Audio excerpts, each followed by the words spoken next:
I pushed him away to see if he really loved me. And in doing so I lost him. Meeting Alex felt like a lifeline thrown to me when I was drowning. My marriage to Michael had become heavy, stifling, a cage disguised as comfort. It wasn't that Michael had changed or lacked goodness, he was everything anyone could want. Loyal, dependable, kind, steady. But after 5 years, the fire that had once ignited my heart with him had dwindled to embers, leaving only routine and silence. I craved a spark, a reminder of what it felt like to feel alive. Then came Alex. Young, vibrant, alive in a way that made every interaction electric. The way he smiled, listened, laughed, it reminded me of the person I used to be, the person I had almost forgotten. His attention felt like a mirror reflecting back a part of me I had lost. Desired, admired, noticed. At first, I told myself it was harmless. I wasn't leaving Michael. I was just alive again. But the craving grew. I became jealous of Alex's gaze, of his laughter, of the attention he lavished on me that Michael no longer seemed to notice. I started to question everything, my worth, my place in Michael's heart, whether I was enough. I wanted proof. Proof that Michael still cared, that he still saw me, loved me, needed me. Rather than confront him, I tested him. Little things at first. Flirted with Alex, changed my appearance, acted distant. Just enough to see if Michael would react. If he did, I told myself I would know I still mattered. But he didn't. He remained silent, unbothered. And the silence cut deeper than any words could. Soon the tests escalated.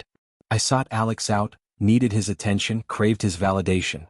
Coffee breaks turned into long conversations. Shared laughter became stolen kisses. That night, alone with him, everything spilled over.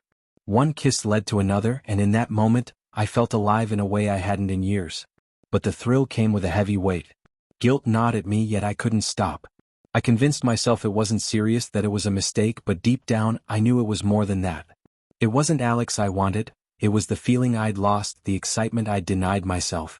When I came home late that night, expecting Michael to be asleep, he was awake.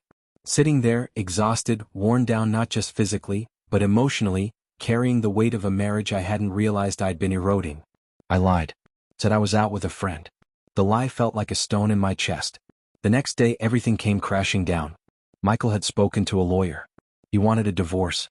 I stood frozen in the kitchen, staring at the floor, struggling to comprehend the consequences of my own actions. He didn't shout. He didn't plead. He simply looked at me, the sadness in his eyes heavier than anything I had ever felt. "I love you, Emily," he said softly. "But love isn't a test. And I won't play games." I wanted to explain, to beg, to make him understand. But there were no words left that could undo what I had done. I had tested his love, and he had shown me exactly who he was, by leaving. And Alex? He didn't fill the void I thought he would. He moved on, finding someone new, someone without the baggage I had carried into our fleeting connection. I had used him, and he had abandoned me not out of betrayal, but because he never was the answer. Now, in the silence of my own choices, I understand the harsh truth. I didn't lose Michael because he stopped loving me. I lost him because I let fear, insecurity, and selfish curiosity destroy what was real. I mistook testing love for measuring it, and in doing so, I destroyed the very thing I needed most. Love isn't something to test. It's something you nurture, protect, and grow.